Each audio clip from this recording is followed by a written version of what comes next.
everyone. This is going to be my first video for this channel. This channel is primarily going to be focused on reading different books, probably in a soft-spoken rather than a whisper. I might occasionally do whisper ones as well, though. I figured that I would do the first Harry Potter for my first video. As you can see, my copy is very worn. I've had this book for a very long time, so the fact that it's still in one piece after probably over 20 years is probably a blessing since it's paperback. So, I'm going to just get started. And for those of you who don't know, the first book is Harry Potter and the Sorcerer's Stone. And chapter 1 is called The Boy Who Lived. Mr. and Mrs. Dursley of number 4 Privet Drive were proud to say that they were perfectly normal. Thank you very much. They were the last people you'd expect to be involved in anything strange or mysterious, because they just didn't hold with such nonsense. Mr. Dursley was the director of a firm called Grunnings, which made drills. He was a big, beefy man with hardly any neck, although he did have a very large mustache. Mrs. Dursley was thin and blonde and had nearly twice the usual amount of neck, which came in very useful as she spent so much of her time craning over garden fences, spying on the neighbors. The Dursleys had a small son called Dudley, and in their opinion, there was no finer boy anywhere. The Dursleys had everything they wanted, but they also had a secret, and their greatest fear was that somebody would discover it. They didn't think they could bear it if anyone found out about the Potters. Mrs. Potter was Mrs. Dursley's sister, but they hadn't met for several years. In fact, Mrs. Dursley pretended she didn't have a sister because her sister and her good-for-nothing husband were as un-Dursleyish as it was possible to be. The Dursleys shuddered to think what the neighbors would say if the Potters arrived in the street. The Dursleys knew that the Potters had a small son, too, but they had never even seen him. This boy was another good reason for keeping the Potters away. They didn't want Dudley mixing with a child like that. When Mr. and Mrs. Dursley woke up on the dull gray Tuesday our story starts, there was nothing about the cloudy sky outside to suggest that strange and mysterious things would soon be happening all over the country. Mr. Dursley hummed as he picked out his most boring tie for work, and Mrs. Dursley gossiped away happily as she wrestled a screaming Dudley into his high chair. None of them noticed a large, tawny owl flutter past the window. At 8:30, Mr. Dursley picked up his briefcase, pecked Mrs. Dursley on the cheek, and tried to kiss Dudley goodbye, but missed, because Dudley was now having a tantrum and throwing his cereal at the walls. "Little tyke," chortled Mr. Dursley as he left the house. He got into his car and backed out of number 4's drive. It was on the corner of the street that he noticed the first sign of something peculiar. A cat reading a map. For a second, Mr. Dursley didn't realize what he had seen. Then he jerked his head around to look again. There was a tabby cat standing on the corner of Privet Drive, but there wasn't a map in sight. What could he have been thinking of? It must have been a trick of the light. Mr. Dursley blinked and stared at the cat. It stared back. As Mr. Dursley drove around the corner and up the road, he watched the cat in his mirror. It was now reading the sign that said Privet Drive. No, looking at the sign. Cats couldn't read maps or signs. Mr. Dursley gave himself a little shake and put the cat out of his mind. As he drove toward town, he thought of nothing except a large order of drills he was hoping to get that day. But on the edge of town, drills were driven out of his mind by something else. As he sat in the usual morning traffic jam, he couldn't help noticing that there seemed to be a lot of strangely dressed people about. People in cloaks. Mr. Dursley couldn't bear people who dressed in funny clothes, the get-ups you saw on young people.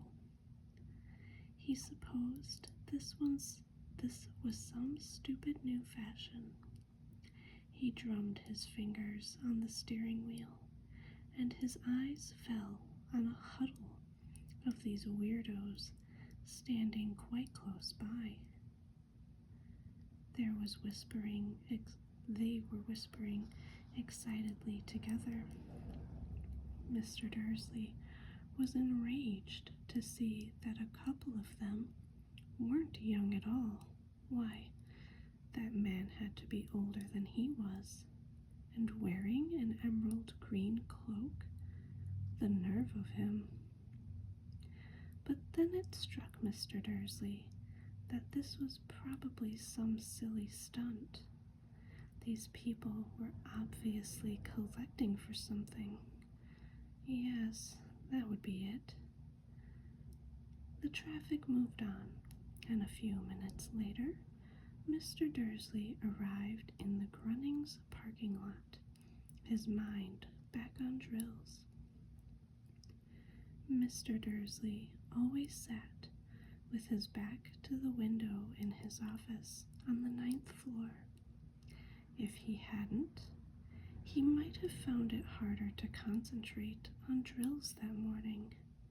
He didn't see the owls swooping past in broad daylight, though people down in the street did. They pointed and gazed, open-mouthed, as owl after owl sped overhead. Most of them had never seen an owl, even at nighttime. Mr. Dursley, however, had a perfectly normal owl-free morning. He yelled at 5 different people. He made several important telephone calls and shouted a bit more. He was in a very good mood until lunchtime, when he thought he'd stretch his legs and walk across the road to buy himself a bun from the bakery. He'd forgotten all about the people in cloaks until he passed a group of them next to the baker's. He eyed them angrily as he passed. He didn't know why, but they made him uneasy. This bunch were whispering excitedly too, and he couldn't see a single collecting tin. It was on his way back past them, clutching a large donut in a bag, that he caught a few words of what they were saying. The Potters. That's right, that's what I heard. Yes, their son, Harry. Mr. Dursley stopped dead. Fear flooded him. He looked back at the whisperers as if he wanted to say something to them, but thought better of it. He dashed back across the road, hurried up to his office, snapped at his secretary not to disturb him, seized his telephone, and had almost finished dialing his home number when he changed his mind.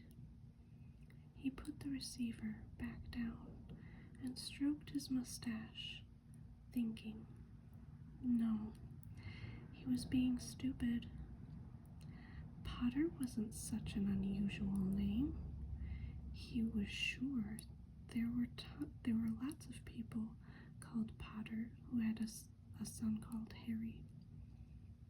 Come to think of it, he wasn't even sure his nephew was called Harry. He'd never even seen the boy. It might have been Harvey or Harold. There was no point in worrying Mrs. Dursley. She always got so upset at any mention of her sister. He didn't blame her if he'd had a sister like that. But all the same, those people in cloaks. He found it a lot harder to concentrate on drills that afternoon, and when he left the building at 5 o'clock, he was still so worried that he walked straight into someone just outside the door. Sorry, he grunted as the tiny old man stumbled and almost fell.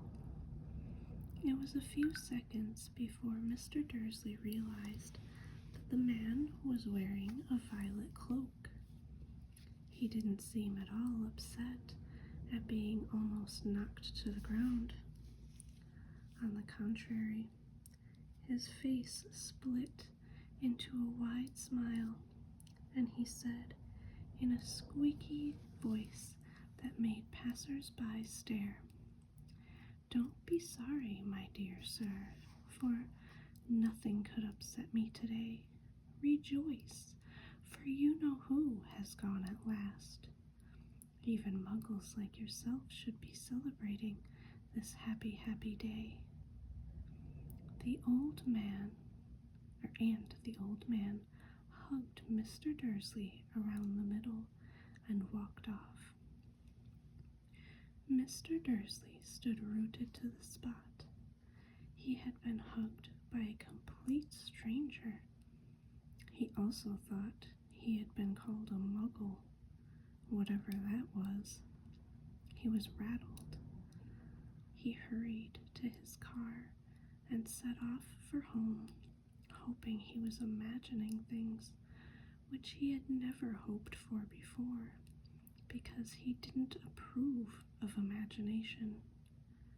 As he pulled into the driveway of number 4, the first thing he saw, and it didn't improve his mood, was the tabby cat he'd spotted that morning. It was now sitting on his garden wall. He was sure it was the same one. It had the same marking around its eyes. "Shoo," said Mr. Dursley loudly. The cat didn't move.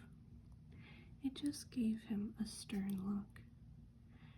Was this normal cat behavior? Mr. Dursley wondered. Trying to pull himself together, he let himself into the house. he was still determined not to mention anything to his wife. Mrs. Dursley had had a nice, normal day. She told him over dinner all about Mrs. Next Door's problems with her daughter and how Dudley learned a new word, won't. Mr. Dursley tried to act normally. When Dudley had been put to bed, he went into the living room in time to catch the last report on the evening news. And finally, bird watchers everywhere have reported that the nation's owls have been behaving very unusually today. Although owls normally hunt at night and are hardly ever seen in daylight, there have been hundreds of sightings of these birds flying in every direction since sunrise. Experts are unable to explain why the owls have suddenly changed their sleeping patterns. The newscaster allowed himself a grin. Most mysterious. And now, over to Jim McGuffin with the weather. Going to be any more showers of owls tonight, Jim?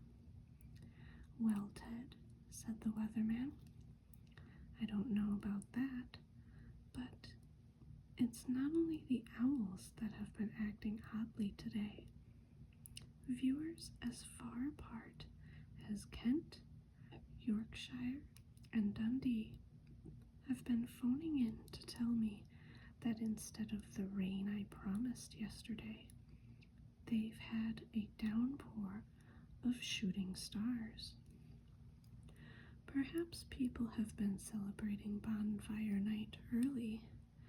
It's not until next week, folks, but I can promise a wet night tonight. Mr. Dursley sat frozen in his armchair. Shooting stars all over Britain, owls flying by daylight, mysterious people in cloaks all over the place, and a whisper about the Potters. Mrs. Dursley came into the living room, carrying 2 cups of tea. It was no good. He'd have to say something to her. He cleared his throat nervously. Petunia, dear?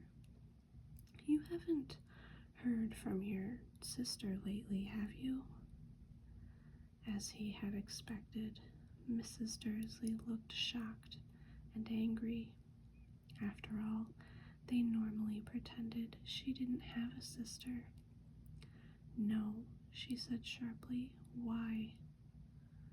Funny stuff on the news, Mr. Dursley mumbled.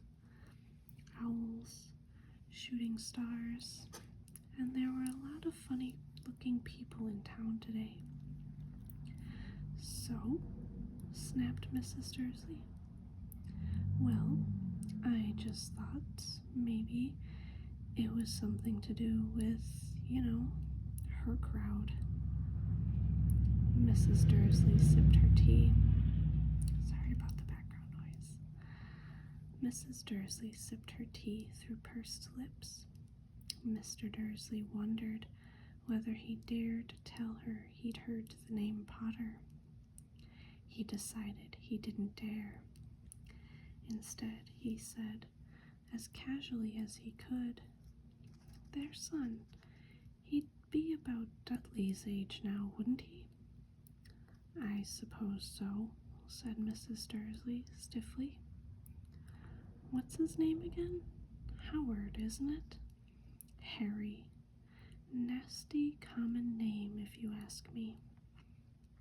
Oh, yes, said Mr. Dursley, his heart sinking horribly. Yes, I quite agree. He didn't say another word on the subject as they went upstairs to bed. While Mrs. Dursley was in the bathroom, Mr. Dursley crept to the bedroom window and peered down into the front garden. The cat was still there. It was staring down Privet Drive as though it were waiting for something. Was he imagining things? Could all this have anything to do with the Potters? If it did, if it got out that they were related to a pair of, well, he didn't think he could bear it. The Dursleys got into bed. Mrs. Dursley fell asleep quickly, but Mr. Dursley lay awake, turning it all over in his mind. His last comforting thought before he fell asleep was that even if the Potters were involved, there was no reason for them to come near him and Mrs. Dursley. The Potters knew very well what he and Petunia thought about them and their kind. He couldn't see how he and Petunia could get mixed up in anything that might be going on. He yawned and turned over. It couldn't affect them. How very wrong he was. Mr. Dursley might have been drifting into an uneasy sleep, but the cat on the wall outside was showing no sign of sleepiness.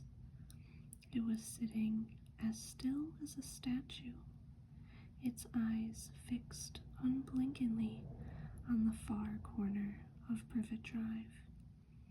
It didn't so much as quiver when a car door slammed on the next street, nor when two owls swooped overhead.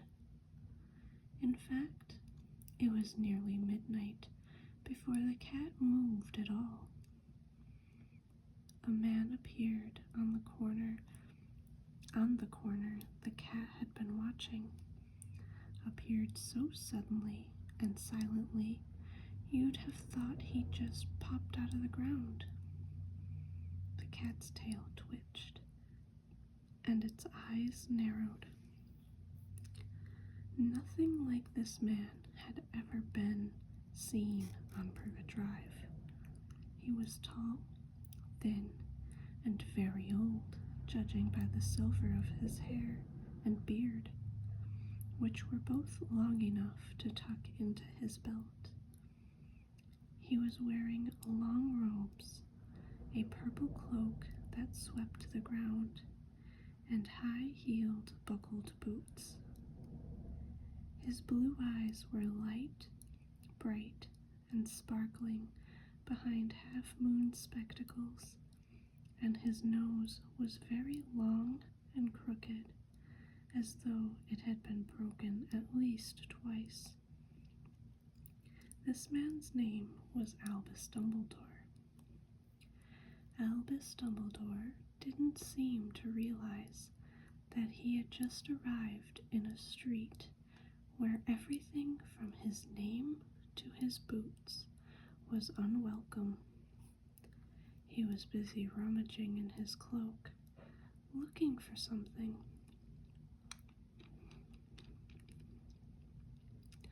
But he did seem to realize he was being watched, because he looked up suddenly at the cat, which was still staring at him from the other end of the street. For some reason, the sight of the cat seemed to amuse him. He chuckled and muttered, "I should have known." He found what he was looking for inside his pocket. It seemed to be a silver cigarette lighter. He flicked it open and held it up in the air and clicked it.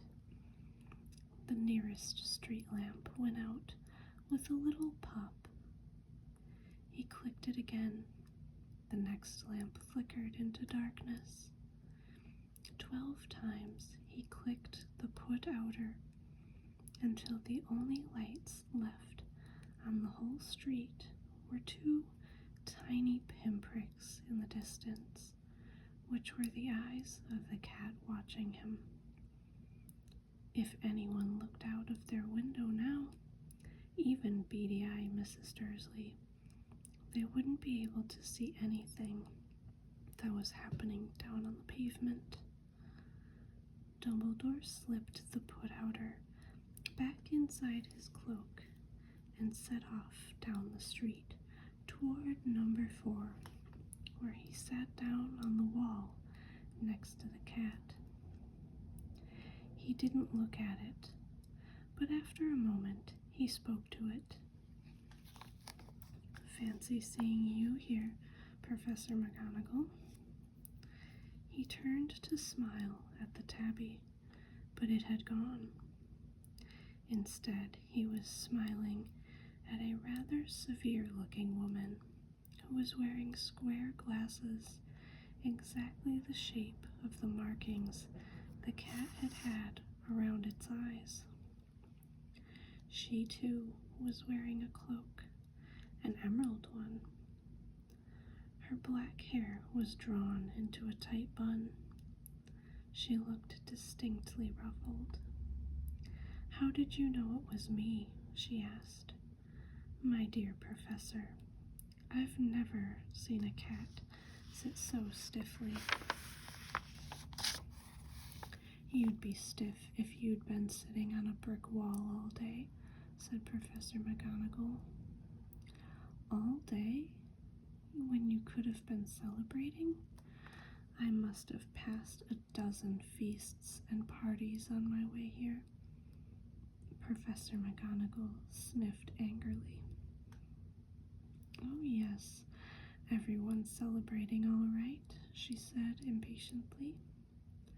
"You'd think they'd be a bit more careful, but no. Even the Muggles have noticed something's going on. It was on their news." She jerked her head back at the Dursleys' dark living room window. "I heard it. Flocks of owls, shooting stars. Well, they're not completely stupid. They were bound to notice something. Shooting stars down in Kent. I'll bet that was Daedalus Diggle. He never had much sense." "You can't blame them," said Dumbledore gently. "We've had precious little to celebrate for 11 years. "I know that," said Professor McGonagall irritably, "but that's no reason to lose our heads. People are being downright careless out on the streets in broad daylight, not even dressed in Muggle clothes, swapping rumors." She threw a sharp, sideways glance at Dumbledore here, as though hoping he was going to tell her something, but he didn't, so she went on. "A fine thing it would be if on the day you-know-who seems to have disappeared at last, the Muggles found out about us all." "I suppose he really has gone, Dumbledore?" "It certainly seems so," said Dumbledore. "We have much to be thankful for. Would you care for a lemon drop?" "A what?" "A lemon drop. They're a kind of Muggle sweet I'm rather fond of." "No, thank you," said Professor McGonagall coldly, as though she didn't think this was the moment for lemon drops. "As I say, even if you know who has gone, my dear Professor, surely a sensible person like yourself can call him by his name. All this you-know-who nonsense. For 11 years, I have been trying to persuade people to call him by his proper name, Voldemort." Professor McGonagall flinched, but Dumbledore, who was unsticking 2 lemon drops, seemed not to notice. "It all gets so confusing if we keep saying you-know-who." I have never seen any reason to be frightened of saying Voldemort's name. I know you haven't, said Professor McGonagall, sounding half exasperated, half admiring. But you're different. Everyone knows you're the only one you know. Oh, all right, Voldemort was frightened of.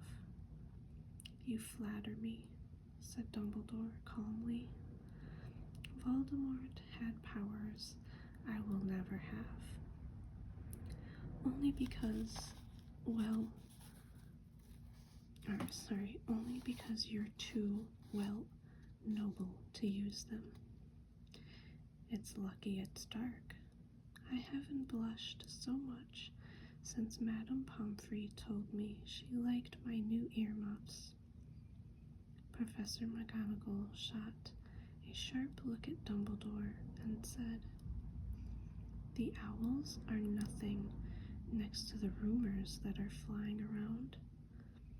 You know what everyone's saying about why he's disappeared, about what finally stopped him? It seemed that Professor McGonagall had reached the point she was most anxious to discuss, the real reason she had been waiting on a cold, hard wall all day. For neither as a cat nor as a woman had she fixed Dumbledore with such a piercing stare as she did now. It was plain that whatever everyone was saying, she was not going to believe it until Dumbledore told her it was true.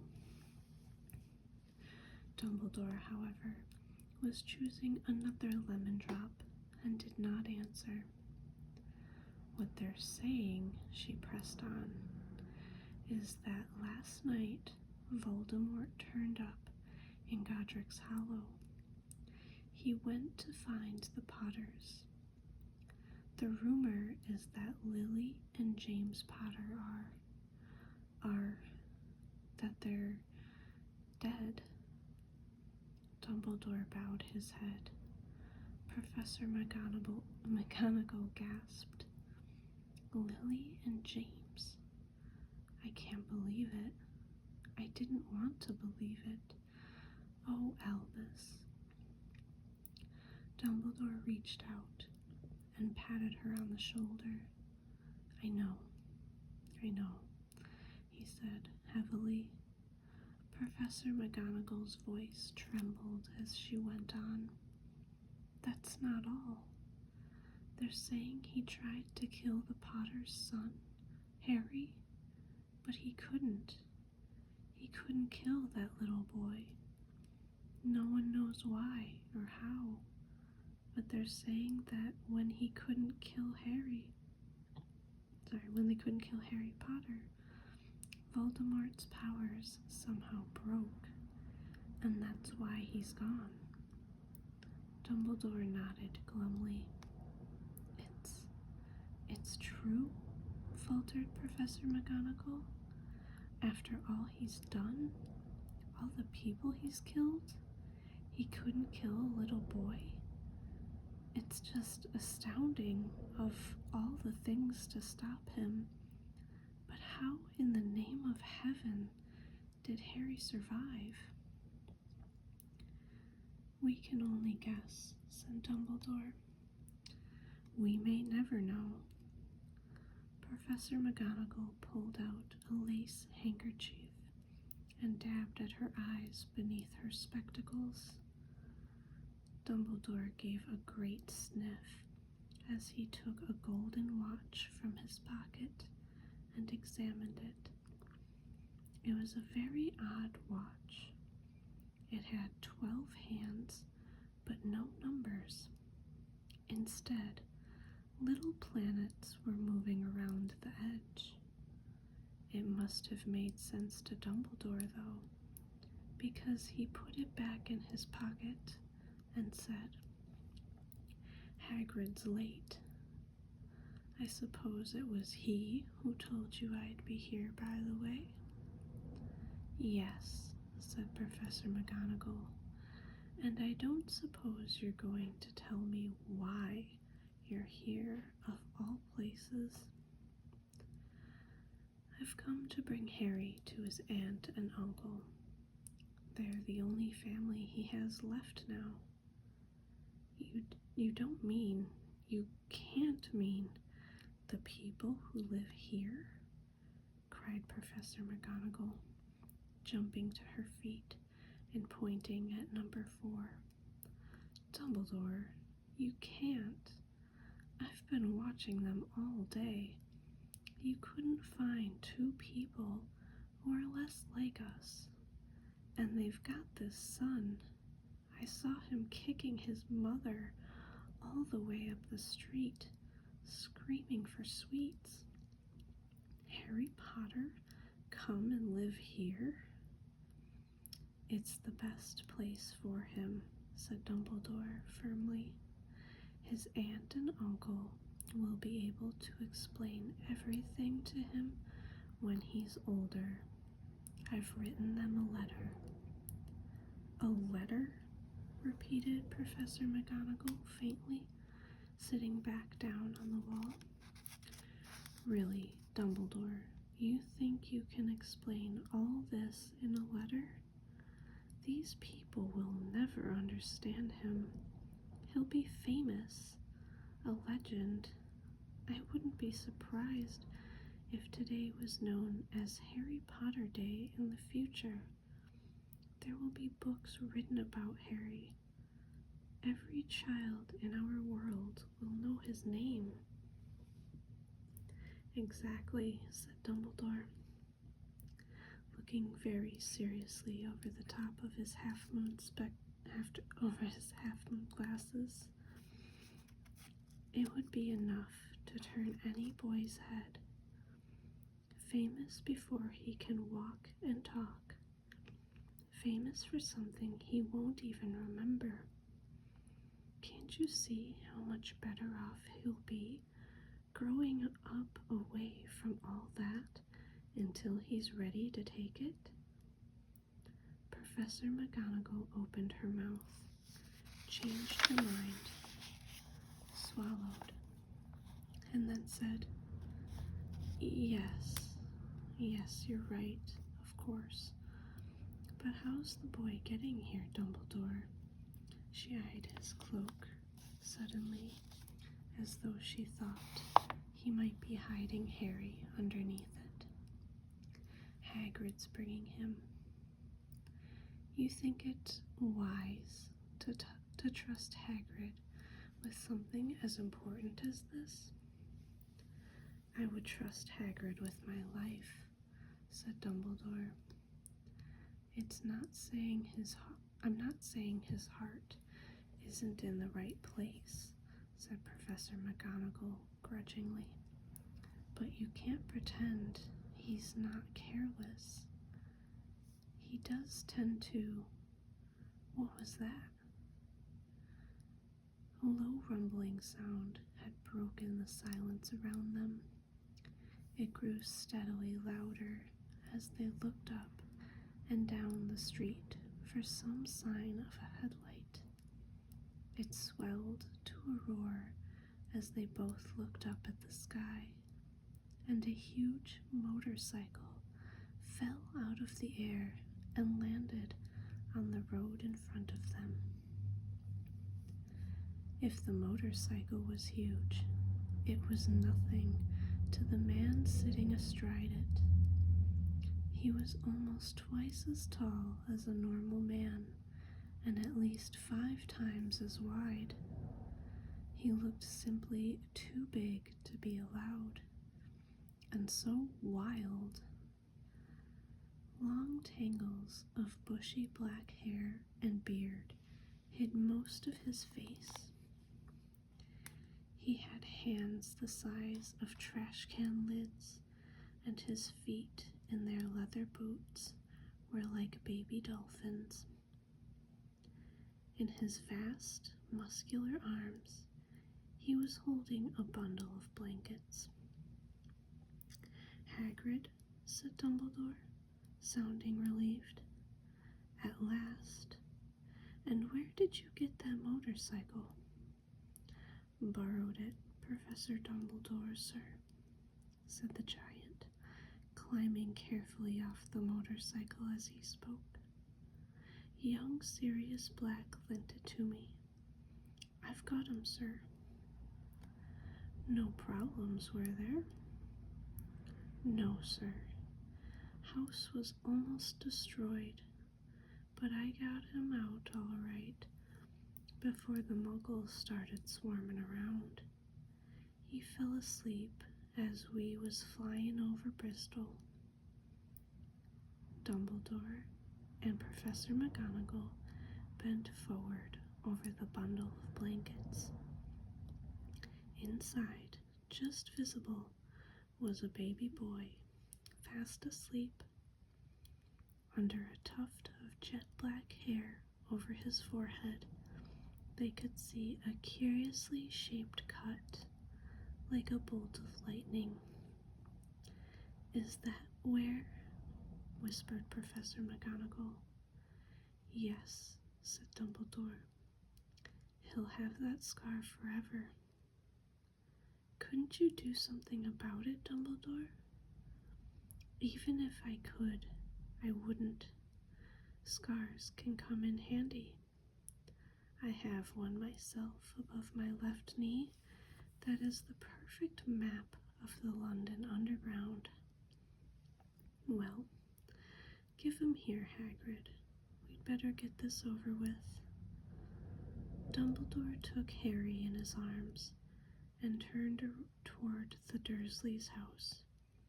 Could I say goodbye to him, sir?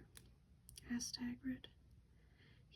He bent his great, shaggy head over Harry and gave him what must have been a very scratchy, whiskery kiss. Then, suddenly, Hagrid let out a howl like a wounded dog. Shh, hissed Professor McGonagall. You'll wake the muggles. Sorry, sobbed Hagrid, taking out a large, spotted handkerchief and burying his face in it. But I can't stand it. Lily and James dead, and poor little Harry off to live with muggles. Yes, it's all very sad, but get a grip on yourself, Hagrid, or we'll be found, Professor McGonagall whispered, patting Hagrid gingerly on the arm as Dumbledore stepped over the low garden wall and walked to the front door. He laid Harry gently on the doorstep, took a letter out of his cloak, tucked it inside Harry's blankets, and then came back to the other two. For a full minute, the three of them stood and looked at the little bundle. Hagrid's shoulders shook. Professor McGonagall blinked furiously, and the twinkling light that usually shone from Dumbledore's eyes seemed to have gone out. Well, said Dumbledore finally, that's that. We've no business staying here. We may as well go and join the celebrations. Yeah, said Hagrid in a very muffled voice. I'll be taking Sirius's bite back. Good night, Professor McGonagall. Professor Dumbledore, sir. Wiping his streaming eyes on his jacket sleeve, Hagrid swung himself onto the motorcycle and kicked the engine into life. With a roar, it rose into the air and off into the night. I shall see you soon, I expect, Professor McGonagall, said Dumbledore, nodding to her. Professor McGonagall blew her nose in reply. Dumbledore turned and walked back down the street. On the corner, he stopped and took out the silver put-outer. He clicked it once, and 12 balls of light sped back to their street lamps, so that Privet Drive glowed suddenly orange, and he could make out a tabby cat slinking around the corner at the other end of the street. He could just see the bundle of blankets on the step of number 4. "Good luck, Harry," he murmured. He turned on his heel, and with a swish of his cloak, he was gone. A breeze ruffled the neat hedges of Privet Drive, which lay silent and tidy under the inky sky, the very last place you would expect astonishing things to happen. Harry Potter rolled over inside his blankets without waking up. One small hand closed on the letter beside him, and he slept on, not knowing he was special, not knowing he was famous, not knowing he would be woken in a few hours' time by Mrs. Dursley's scream as she opened the front door to put out the milk bottles, nor that he would spend the next few weeks being prodded and pinched by his cousin Dudley. He couldn't know that at this very moment, people meeting in secret all over the country were holding up their glasses and saying in hushed voices, "To Harry Potter, the boy who lived." So I'm gonna leave it there for tonight. I hope you guys enjoyed it. I apologize if I'm a little out of breath. I hope it wasn't too distracting. So if you liked this, feel free to subscribe. I'll definitely be posting more videos like this, focused on reading.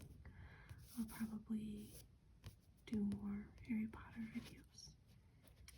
But I hope you guys have a good night, and I'll see you in the next video.